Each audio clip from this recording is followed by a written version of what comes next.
یہ بات بھی آ چکی ہے، اور اس پہ بھی اب کسی کو کوئی اعتراض نہیں ہے، اور ان کے ساتھ ایک تو صرف یہ آ گئی ہے بلکہ ایک آڈیو بھی آ گئی ہے اسحاق ڈار صاحب کی، اور وہ آڈیو بھی وہ کسی آرمی چیف کے بارے میں بات کر رہے ہیں اور ان کو برا بھلا کہہ رہے ہیں، اور خاص طور پہ اور ساتھ ہی ساتھ وہ یہ بھی کہہ رہے ہیں کہ آنے والے دنوں میں فلاں فلاں آدمی کا ستیہ ناش ہونے والا ہے اور وہ آرمی چیف ہی کریں گے۔ یہ بھی ایک آڈیو موجود ہے، سوشل میڈیا پہ گردش کر رہی ہے، اور وہ آڈیو البتہ جینون ہے، اس میں کوئی ایسی جوڑ توڑ کے ٹوٹے نہیں جوڑے ہوئے، یہ بھی آ گئی ہے۔ اب ایک خبر آئی ہے، وہ آئی ہے امریکہ سے، اور بہت ہی وہ خبر پر پاکستان کے لیے اس اعتبار سے پریشان کن ہے کہ جو عمران خان صاحب کے مخالفین ہیں، مخالف دھڑا ہے، ان کے لیے اچھی خبر نہیں ہے، اور وہ ہے کہ ڈونلڈ ٹرمپ امریکن پریزیڈنٹ سابق، اور اب وہ دوبارہ الیکشن لڑ رہے ہیں، دوبارہ وہ پاپولر ہیں، ریپبلکن ہیں،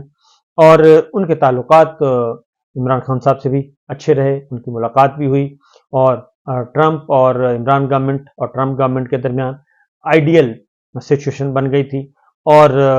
ایک اچھا شاندار وزٹ ہوا تھا، اور اس کے بعد پاکستان اور امریکہ کے تعلقات بھی بہتر ہونا شروع ہو گئے تھے، اور اس میں انڈرسٹینڈنگ ڈیولپ ہو گئی تھی۔ عمران خان صاحب نے پھر واشنگٹن میں ایک بہت بڑا جلسہ بھی کیا تھا، پاکستان کے اوورسیز پاکستانی اور اوورسیز پاکستانی جو امریکنز ہیں وہ بہت زیادہ اثر و رسوخ والے ہیں، اور ان کا جھکاؤ بھی ریپبلکن کی طرف ہے، تو ان کے پیچھے بھی، ڈونلڈ ٹرمپ کے پیچھے بھی کچھ لوگ پڑے ہوئے ہیں امریکہ میں کہ ان کو سیاست سے آؤٹ کیا جائے اور صدارتی الیکشن سے باہر کیا جائے، جیسے عمران خان کے پیچھے پڑے ہوئے تھے۔ تو امریکی سپریم کورٹ کا ایک فیصلہ آ گیا، اور چھوٹی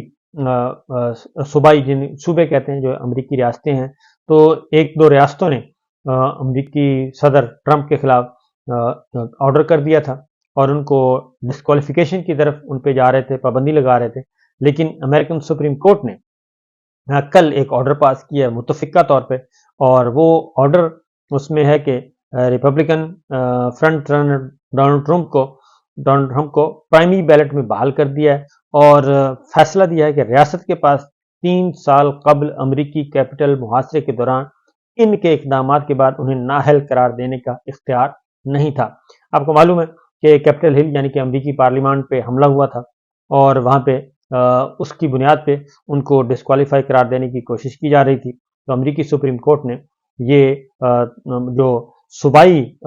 سادہ زبان میں آپ کو بتا رہا ہوں، ہائی کورٹ کے یہ آرڈر کو ماننے سے ان کو کالعدم قرار دے دیا، ہائی کورٹ کا آرڈر کو کالعدم تک قرار دیا کہ ریاستوں کو یہ اختیار نہیں ہے کہ وہ کسی بھی امیدوار کو صدارتی الیکشن میں حصہ لینے سے روکیں۔ متفقہ فیصلہ صرف چند ہفتوں میں آیا ہے، جب ججوں نے سیاسی طور پر حساس کیس میں زبانی دلائل سنے، اور جس میں نے ہائی کورٹ کو 2024 کے صدارتی انتخابات کے وسط میں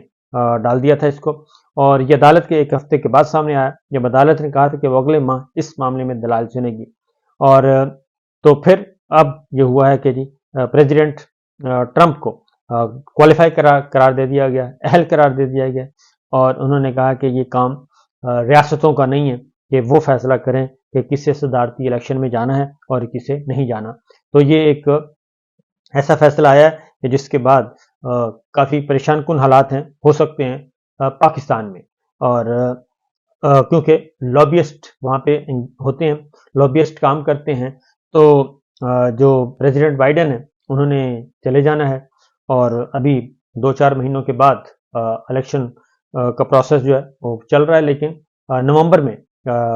نئے الیکشن ہو جائیں گے، اور اس طریقے سے نئے پریزیڈنٹ آ جائیں گے، اور زیادہ امکان یہی ہے کہ اگر ٹرمپ الیکشن میں حصہ لیتے ہیں، کوالیفائی کرتے ہیں، تو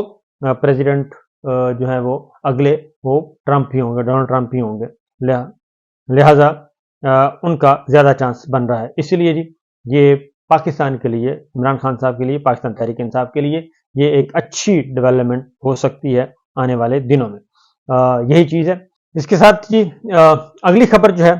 وہ ہم ڈسکس کر لیتے ہیں، کیونکہ جو خواتین کی اور دیگر مخصوص نشستیں پاکستان تحریک انصاف سے چھینی گئی ہیں اور چھیننے کی کوشش کی جا رہی ہے، الیکشن کمیشن نے تو اپنا فیصلہ سنا دیا ہے، اس میں ایک اور ہے، پاکستان تحریک انصاف خاص طور پہ ذرا الرٹ رہے، اور وہ اس لیے کہ ایک ان کو 2/3 میجورٹی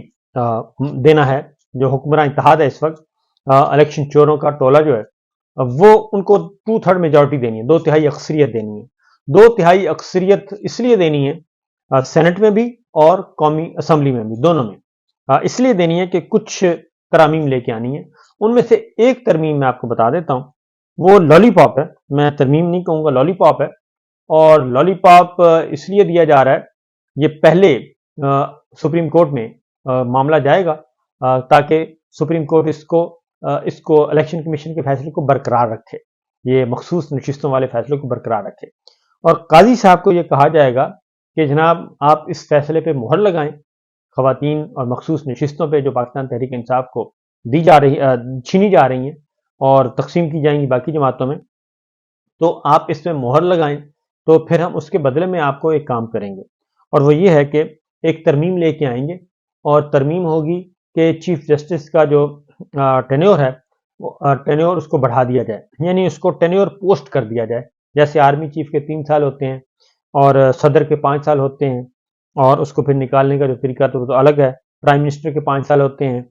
تو اسی طریقے سے جو ہے ان کا ٹینیور وہ بڑھا دیا جائے چیف جسٹس کا، اور وہ کر دیا جائے 3 سال کا فکس کر دیا جائے، کہ جیسے ہی کوئی چیف جسٹس بنے، وہ خواہ اس نے سال بعد ریٹائر ہونا ہے یا 6 مہینے بعد ہونا ہے یا 2 دن بعد ہونا ہے، تو ان کو چیف جسٹس بنا کے ان کو 3 سال کے لیے فکس کر دیا جائے ٹینیور۔ تو لہٰذا قاضی عیسیٰ صاحب کو یہ کہا جائے گا، لالی پاپ دیا جائے گا کہ آپ کے پاس پیٹیشن آئے گی تو آپ اس پہ مہر لگا دینا، اور مہر لگا دیں گے تو پھر ہم آپ کی ایکسٹینشن آپ کو کر دیں گے اور آپ کو 3 سال کے لیے چیف جسٹس بنا دیں گے۔ تو ابھی چونکہ ان کا 1 سال ہوگا، اکتوبر میں 1 سال ہو جائے گا، تو اس کے بعد پھر 2 سال اور مل جائیں گے ان کو، اور وہ پھر ریٹائر ہوں گے 24 کے بجائے 26 میں، یعنی کہ نومبر 26 میں وہ ریٹائر ہوں گے، بلکہ سپٹمبر 26 میں ریٹائر، 2026 میں۔ تو اس طریقے سے ان کو 2 سال اضافی دے دیے جائیں گے۔ تو اس پہ یہ ہوگا کہ جی پھر ہم سب مل کر کھیلیں گے اور سب مل کر آگے بڑھیں گے۔ تو یہ تو میں نے آپ کو صرف ایک خبر دی ہے، اور باقی خبر اس کی اور بھی ہے کہ اس 2/3 میجورٹی دینے کا مطلب کیا ہے اور اس کے پیچھے محرکات اور مقاصد کیا ہیں۔ ایک اور خبر بھی، اور وہ ہے کہ نواز شریف صاحب اور عاصم منیر صاحب کے درمیان کل ملاقات نہیں ہو سکی ایوان صدر میں۔ ہیلو ہائی ہوئی، اور ہیلو ہائی کے بعد نواز شریف صاحب جو ہیں وہ اوتھ کے فوراً بعد نکل گئے، کیونکہ جو طریقہ کار جو ہے وہ یہ ہوتا ہے کہ اس کے بعد ایک ریسیپشن ہوتا ہے، حلف برداری کے بعد ایک ریسیپشن ہوتا ہے جس میں تمام سیاسی قیادت، فوجی قیادت گپ شپ لگاتی ہے، اور اس کے بعد پھر کچھ میٹنگز کال ہوتی ہیں، کال آن جسے کہتے ہیں۔ تو اس میں ایوان صدر مملکت سے بھی ملاقات ہوتی ہے، ملٹری لیڈرشپ کی بھی، پرائم منسٹر کی بھی، اور پھر وہاں پہ فوجی قیادت بھی گپ شپ لگاتی ہے۔ تو اس میں یقیناً اگر نواز شریف صاحب وہاں رکتے تو انہوں نے گپ شپ لگانی تھی، لیکن نواز شریف صاحب نہیں رکے اور وہ ریسیپشن چھوڑ کر نکل گئے، اور اس کی ریزن جو ہے وہ کافی اس کی تفصیلات کافی گمبھیر قسم کی تفصیلات ہیں، وہ انشاءاللہ میں کسی وقت آپ کو نیکسٹ بتاؤں گا، کیونکہ میاں صاحب جو ہیں وہ کافی ناراض ہیں، بلکہ صرف ناراض نہیں، کافی ناراض ہیں۔ وہ یہ سمجھتے ہیں کہ ان کے ساتھ زیادتی کی گئی ہے اور ان کو دھوکہ دیا گیا ہے، اور یہ تمام جن پر انہوں نے احسانات کیے تھے، خواہ وہ اپنے ہیں یا غیر، ان سب نے ان کے ساتھ دھوکہ کیا ہے اور ان کو پریمیئر شپ نہیں دی، اور جو پریمیئر شپ ہے وہ شہباز شریف صاحب نے لے لی،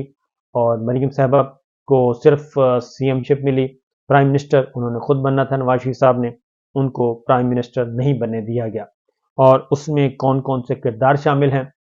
یہ ایک پوری کی پوری مفصل ایک سٹوری ہے اور مفصل خبر ہے، اس پہ انشاءاللہ کسی وقت آپ سے ڈسکس کریں گے۔ لیکن فی الوقت یہی ہے کہ میاں صاحب جو ہیں وہ روٹھے ہوئے ہیں اور وہ ناراض ہیں، اور ان کی ناراضگی جو ہے وہ اتنی جلدی ختم نہیں ہوگی، اور وہ اب بدلہ ضرور لیں گے، اور اس بدلے کا طریقہ کار کیا ہوگا یہ آنے والے دنوں میں پتہ چل جائے گا۔ اجازت دیجیے، اللہ حافظ۔